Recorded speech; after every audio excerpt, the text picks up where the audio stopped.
Hey, Eagles fans, this is Chris Franklin from NJ Advanced Media, and welcome to the No-Huddle Show podcast, the show where we discuss all things related to the Philadelphia Eagles. Before we begin, I want to remind you that you can read our content on NJ.com/Eagles, and make sure to bookmark that to get the latest Eagles news and analysis. Today, I'm once again joined by my No-Huddle Show co-host, Cayden Steele. On this episode, we're going to preview Sunday's huge NFC matchup against the San Francisco 49ers. We'll also discuss the Eagles' first half struggles and if the Eagles can wind up becoming the number one seed in the conference. But first off, Cayden, how you doing today, man? Doing good. Obviously, we got a big game coming up on Sunday. We talked about, before we got on the podcast, you've been a part of them, plenty of different playoff type atmospheres. But for me, this will be really my first time. So I'm excited to see the Niners and, play the Eagles, and could be one of the best games of the year. And then kind of crazy to think about when you go back to last Sunday and with how that game already played out, this game could even be better. So I'm excited about that and excited to get going. I want to start off with this real quick. We talk about playoff things. Is there a moment, either in any sport, playoff wise, that still really sticks out to you and really it still resonates, and that you still in your mind like, this was one of the best cool moments you've seen playoff wise? The one moment that resonates, with me, I think at least when it comes to the Eagles and from the past, 5, 6, 7 years, it's definitely their 2017, Super Bowl run. That when they got in the playoffs, the first game against the Falcons, not so much, but the NFC Championship game against the Vikings, to me, is one of the biggest moments in Eagles history. Case Keenum drives down the field in that game, and they score on the first drive. And I'm sure a ton of Eagles fans were thinking, the Vikings were hot. They're coming off the minute, the miracle play with Stephon Diggs against the Saints in the divisional round. It looks like they picked back up where they were. It looked like it was going to be a really tough game. And then on the next Vikings offensive drive, that's when Patrick Robinson makes the pick six. Ronald Darby lays out for the block. You could see the energy change at the link. That was one moment where everything changed for the Philadelphia's franchise. There was so much confidence in that building. Obviously, they ended up running away with that game and winning the Super Bowl. But that moment, just as much as the Super Bowl was a special, time for the city, I believe, especially when you look back what happened in past NFC Championship games, losing to the Cardinals, and obviously Andy Reid, got them there a lot, but they've suffered a lot of heartbreak over the years, and that was the one moment where they got over it. They got another chance to play the Patriots, and they finished the job. So to me, that's the one moment that kind of changed everything, and it all came down to an unsung hero in Patrick Robinson, a guy that, if I remember right, during that training camp, some people were speculating whether he was even going to make the roster, improving throughout the season and becoming a really good player for them, and kind of changed, their history from there on out. I think the one that I think the memory that comes back for me is when I listen to I think about the 2004 year, and it had been so many years leading up to that. And you remember the Carolina Panthers, they couldn't get past them. The Buccaneers shut down the Vet with that loss. And then you had the Rams the year before that beating the Eagles. And it was so many times that you thought, like, all right, they had the squad to do it. I mean, you got Brian Dawkins, you had McNabb, you had Westbrook and everything. They had the squad to do it. But that moment when I think when you saw Dawkins put that hit, I want to say it was Algie Crumpler for the Falcons tight end, and you saw that hit and they laid it into it. It was like, it just felt different. It also kind of helped that the night before it was this big, huge snowfall, so it was fun. Like it felt like a true like NFL films John Facenda narrating before that. But I thought that was a playoff moment that I look back and I'm like, you know what, that it just encapsulates what this playoff atmosphere can be like, and it's cool to do that.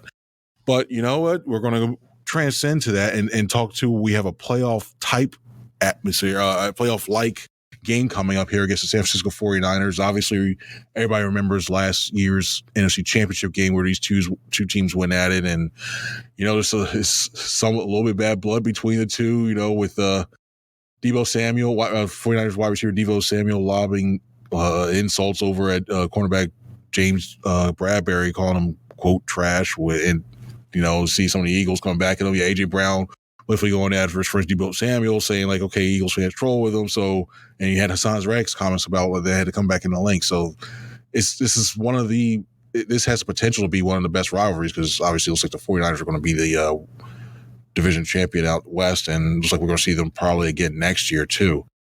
But you got two teams coming in here still vying for that one seed. Cayden, I want to start with this as well too. What are your initial thoughts about the San Francisco 49ers, and where do you think they present an issue for this Eagles team? Yeah, you look at the 49ers start off red hot to begin the year. Then they go on that losing streak. A lot of that had to do with losing, their top guys. Trent Williams being out especially really affected them. Brock Purdy went through, a little bit of a slump, but watched them on Thanksgiving against Seattle on Thursday night. And Seattle, to me, isn't exactly a contender or anything, but still a really talented football team that should find a way to make the playoffs in the NFC. And they took care of them, pretty easily. And when watching that game, one thing that stood out to me is just how good Christian McCaffrey is. If we're going to talk about best running back in the league, I don't think there's any arguments, especially how he can impact the game, not only as a runner, but also in the pass game. This team is really complete, and they were last year as well. Obviously, in the NFC Championship, Brock Purdy gets hurt, and that's the thing that the 49ers have been swearing up and down about, right? Ever since they lost that game, whether you like the way they approached it or not, they truly believe they would have won that game if Purdy never, tears his UCL and comes, people forget he has to come back into that game and you can't throw the ball because Josh Johnson also gets hurt. So a mess for the 49ers. So to them, they feel like they have something to prove, but roster wise, both teams are stacked. Both teams are elite. Like you said, this could be one of the best rivalries for years to come. Maybe like another version almost of like the Niners rivalry with the Cowboys in the 90s. Maybe just switch out the Cowboys with the Eagles now. I think both teams are set for a long time. Both teams have really good quarterbacks, really good rosters, really good coaches. The one area in this game where I think the Eagles might lose, an edge, especially at the linebacker position currently. Shaq Leonard was in the building yesterday, getting a visit, but he hasn't made a choice yet, and he hasn't signed with the Eagles, and probably won't be there Sunday, even if he does, sometime in the next few days. And Zach Cunningham's going to be out at least a week, it looks like, with the hamstring injury. So Christian Ellis is going to have to play. So you're going to have Christian Ellis and Nicholas Morrow starting at linebacker. And if you went back to the beginning of the season, you would have never expected that. Christian Ellis got an early shot in that Patriots game, but got, demoted back to special teams duty. Nicholas Morrow was cut during training camp, but wasn't even on the active roster in week one. So you go, and Morrow's played well, especially in the replacing Nakobe Dean.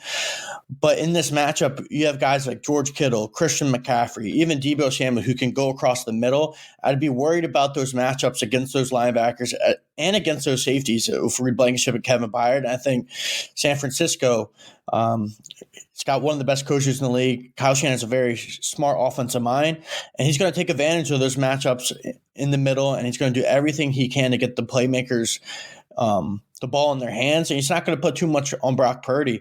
And maybe he'll learn his lesson, from last year where Brock Purdy gets hurt, and some of that has to do with bad luck, but San Francisco did not protect him well, on that first drive. They didn't block Hassan Reddick with a tight end or anything. Maybe they have some better pass protection, get the ball quick out of Brock Purdy's hands, and just let his playmakers move across the middle, because honestly, they're better athletes than what the Eagles have at linebacker and safety.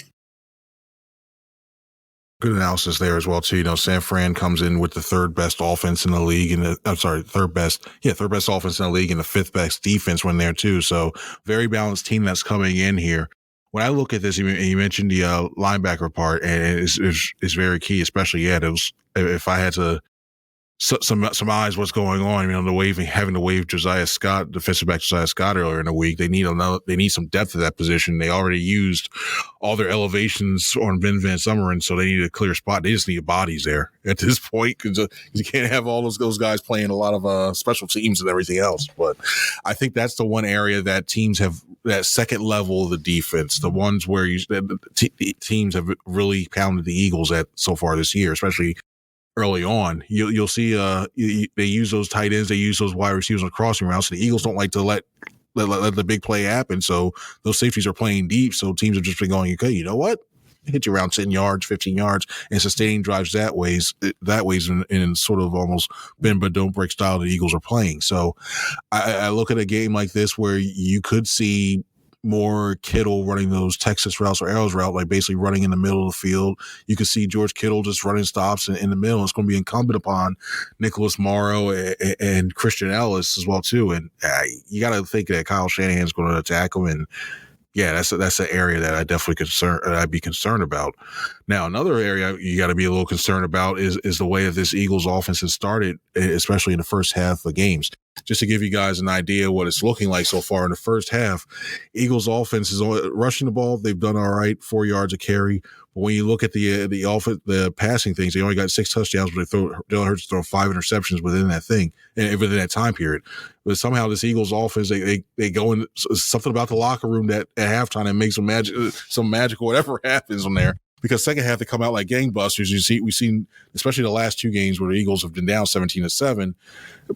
Against the Bills and the Chiefs, all of a sudden the Eagles offense comes back and there's a sense of urgency. And we look at Hurts' numbers in the second half, 12 touchdowns, 5 interceptions. The run game looks a lot better. It's 802 yards rushing in the second half compared to 616 yards in the first half. We look at the entire season. Cayden, what does this team have to do to come out and be a lot more effective early on offensively? It's weird, right? Like, how do they have so much success in the second half versus the first half, and what happens in that locker room? And especially right now, it's so important for them to figure it out. You have to give them credit for finding ways to pull out games, but eventually these slow starts could come back to haunt them. So in the first half, I mean, Chris, from the press box, we always hear Eagles fans chanting, run the ball, saying some explicitives towards Brian Johnson. But I think you said the clean version there. the clean version. But I mean, it might be, common sense or it just seems simple, but it might be a solution just to allow that offense to settle in. We've seen over the last few weeks DeAndre Swift be able to spark this offense, especially in the second half, on some screens and other things like that.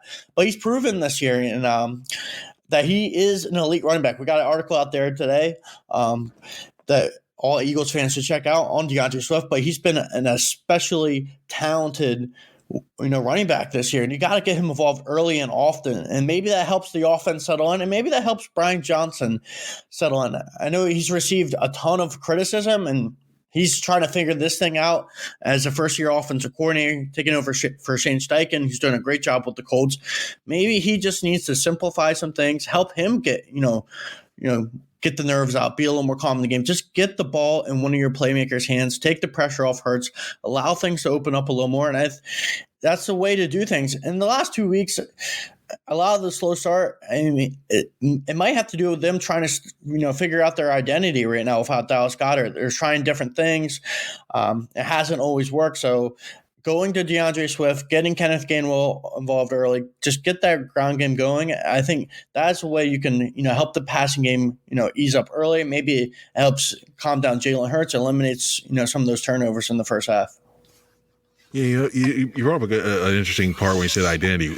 And when you look at this offense, what do you think this identity is?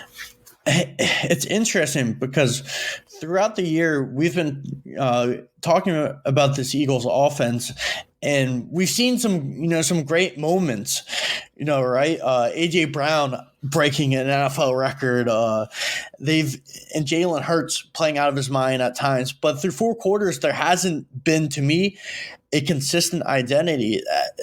There just doesn't seem to always be a flow within the offense. From my perspective, it's a lot of, we need Jalen Hurts, to make some crazy plays, at the end of games and kind of just, be what he is a $255 million quarterback. He's got that ability, and they kind of rely on that clutchness. Other times it's been, let's throw the ball to A.J. Brown and feed him as much as possible to kind of bail us out of these slumps. But from a general perspective, I do go back to the point I just made a second ago. although Jalen Hurts is playing, I think, at an MVP level right now, especially the way he's been clutch at the end of games, the identity of this offense still is up front with there's 5 guys up front who are arguably the best in the league. You got multiple all-pros. It's just to run the football and set up some play action. That's where I would go. I think that's the bread and butter of this offense, just to be more physical, to wear teams out defensively, and then open things up with A.J. Brown and Devontae Smith. It would be nice to have Dallas Goedert, but they don't have that choice right now. So getting back to what they are good to is their identity. And at times, this team to me just overcomplicates things, or they know what they're good at. They try to do too much. Sometimes, with some of those funny bubble screens, stuff like that. Just stick to the run, open up some play action, and that's where this team will find success throughout the rest of this year. Not bad at all. And getting back to the first half struggles real quick, the Eagles are going to need to do that, because when they play the Niners defense doesn't play around in the second half. When you look at when it comes to completion percentage, goes down from 70.2% in the first half down to 63.8%. And also when you look at their touchdowns to interception ratio, for all first half, 9 touchdowns, 4 interceptions allowed. Second half, 2 touchdowns, 11 interceptions they get.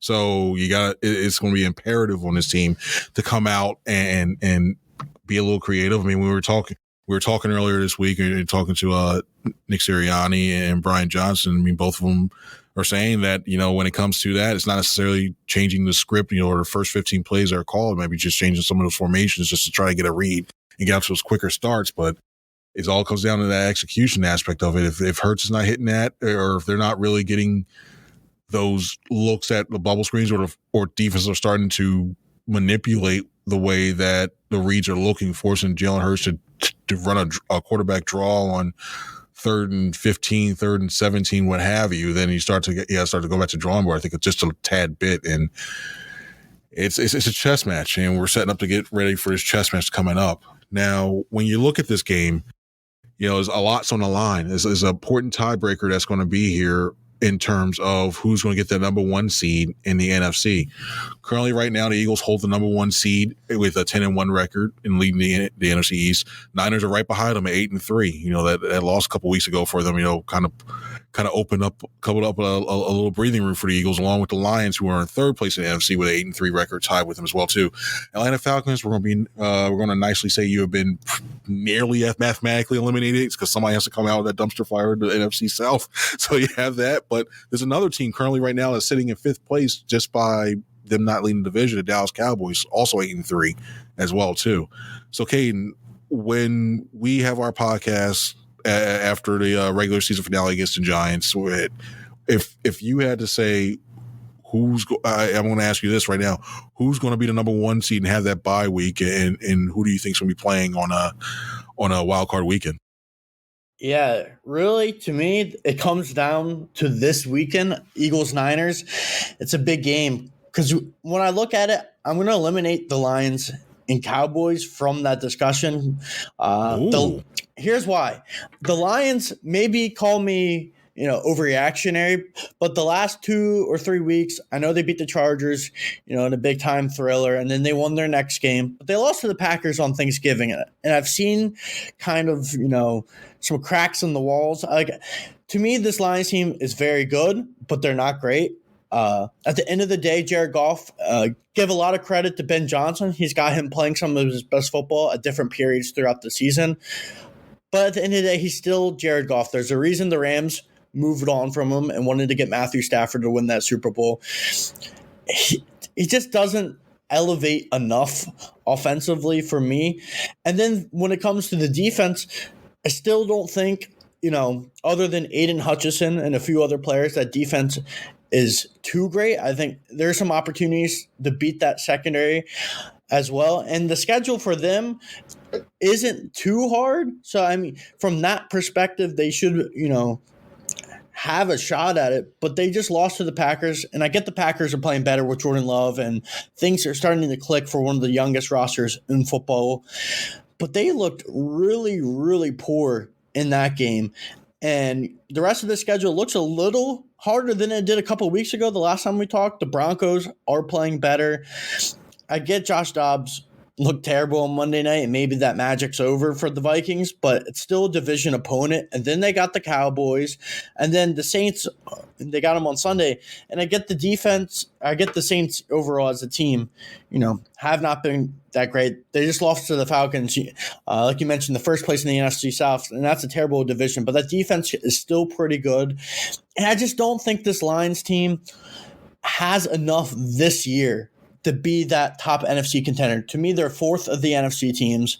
And then we go to Dallas. The Cowboys, they've done it year in, year out. They always beat the teams they're supposed to beat, but the rest of the schedule, it gets tough. They got the Eagles, Bills, Dolphins, Lions. That's a 4-game stretch at the end of the year where they're not going to be able to play these cupcake games anymore. And I can't discredit them for beating the teams that they're supposed to beat by a lot. And that's something the Eagles haven't been able to do this year. They haven't been able to pull away from teams. So that's, credit is due where credit is due. They've done a great job, but that is the toughest stretch of the season. And when I look at it, the Eagles have already gotten through that stretch by beating the Bills, by beating the Chiefs.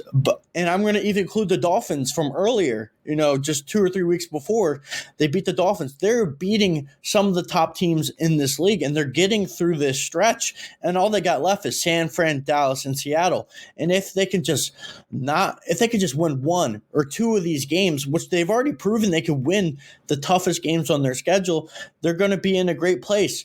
So I think when we're done this podcast and my predictions I made for NJ this week, I got the Eagles winning this game against the Niners in a very, very close fashion, and I think that's going to make all the difference. I think Detroit's a pretender. I think the Cowboys are really good, but they're tough. Their toughest stretches coming up, and I haven't seen them beat anyone good on their schedule this year, other than. And actually, no, I haven't really seen them beat anyone. And then San Fran, they went through that 3-game losing streak in the middle of the season, and I think that's going to come back to haunt them. Wow, I'll say this. For me, I think the winner of the 1 seed is going to come out the NFC East, and I still think the Cowboys are still kind of a tough team. To me, in my opinion, I think they're the third best team in this conference, and I think it's going to be, especially that game. The Eagles don't, for some reason, I don't know what Jerry does. I don't know if it's the hotel. I don't know if it's the water down there, what have you. It seems like of late they've had issues with playing at AT&T Stadium, and that concerns me, especially coming up here. I mean, these teams always typically split. When you look at this, and I thought they would split this year with both the home teams winning in both games. So I know we still have the 49ers game. I'm not going to overlook that, but I think that's plays in there. And then the Eagles have to go back home and then go back out again to Seattle, another place where they have issues too. So this game here against the 49ers is going to be imperative. This is a must for me. It's a must-win game for them because that stretch. I mean, I know they're in the middle of the stretch of death, but when you look at this stretch, it's tough. I think they win this game. I can see it being 30-28. I think it's be an uncomfortably close game where you're like, I'm going to need some more Tums. I'm going to bring that, make sure I put that in my book bag this time. Cause I'm like going back and forth. If I'm doing a game or going back and forth, I might need those. Stressing. I was like, okay, there might be a couple changes writing about what's going on and everything said and done. But I also look at the schedules. Like when I'm looking at the Cowboys schedule at Buffalo, who I think after they play the Eagles, they go to Buffalo, which I think they pretty much are. I still think they're out of it. So I don't think that if going into the game I probably say, that's a loss. I think they contain it. I think they can actually win up there.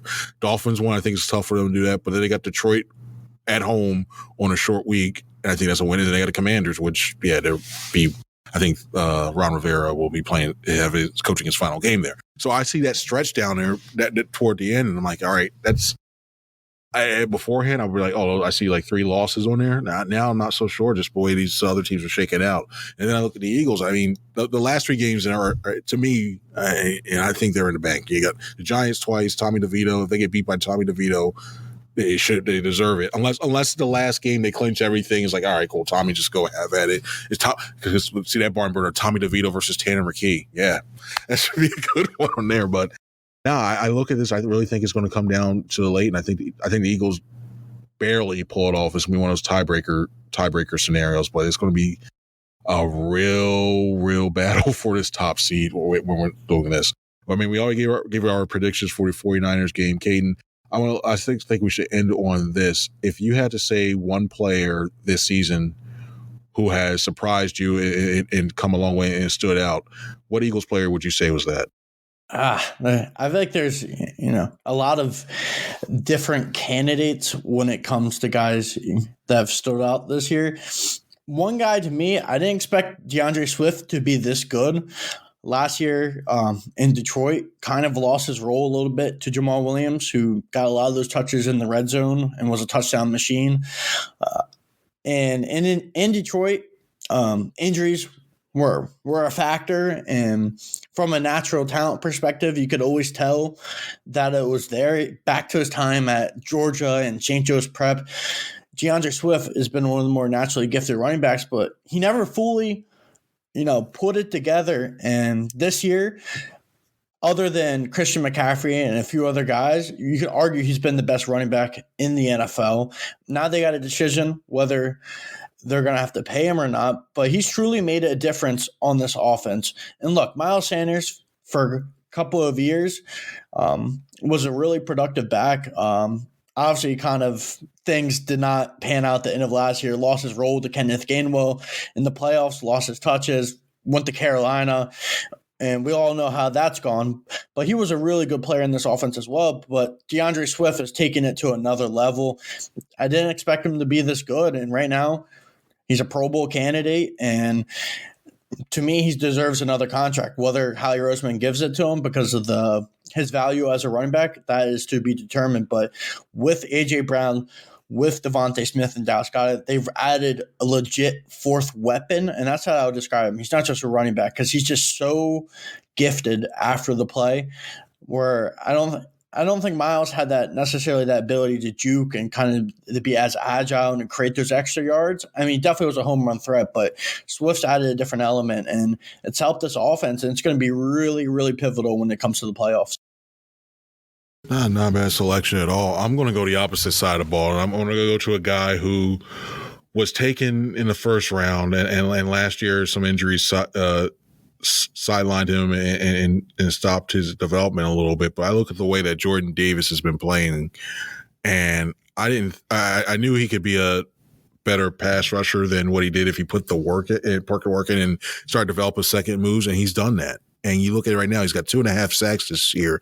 Where you look at him, it's like, wait a minute, Jordan Davis has 2.5 sacks? Like, I thought he was more like a Ted Washington type. Like, he played that, not saying he's that guy, but it's a guy who's just going to eat some of those blocks with offensive linemen and set everybody else. Well, geez, he has done, but he's gotten some pressure on his own, and he's been playing lights out. I mean, anytime you get somebody who's 330 plus pounds, 336 pounds, who could run 17 miles per hour and had that huge play to stop Josh Allen in last week's game to prevent him from picking up a first down. Yeah, that's a weapon, all right. And you have him now paired with Jalen Carter. I think, and when I look at this back from last week, I think we saw a glimpse of what this team could look like for the foreseeable future, for the future, especially when you see those young tackles and the impact they can have on a game, whether it be defensively or even field goal blocks. You know, Jordan Davis was instrumental in helping Jalen Carter get that block there. So I look at them. I look at the way Jordan Davis played, and I've been impressed. And I think he's got a bright future ahead of him, continuing to go there. Well, Cayden, you finished off your second podcast, man. How are you feeling after doing that? You feel comfortable? You're back now? Yeah, it feels good, and it's great to talk about the Eagles, and especially at this point in the season, I think each discussion that we're going to have the rest of the year is going to get more and more interesting because, like we discussed with the number one seed, everything's kind of on the line right now. So the Eagles gotta they gotta do their best, and we gotta do our best to produce the best content we can here. You got a lot of competition out there. We got to try our best and go from there on that one. But everybody, I just want to remind you guys, I want to thank you guys very much for listening to today's show, lending your time out to listen to us. Make sure, once again, go to NJ.com/Eagles. Make sure to read Cayden's work, my work. And we may have somebody else joining us next week, in the next couple of weeks as well, too, who you may see their byline on NJ.com, too. So I appreciate you guys tuning in. For Cayden, I'm Chris. Everybody have a good one.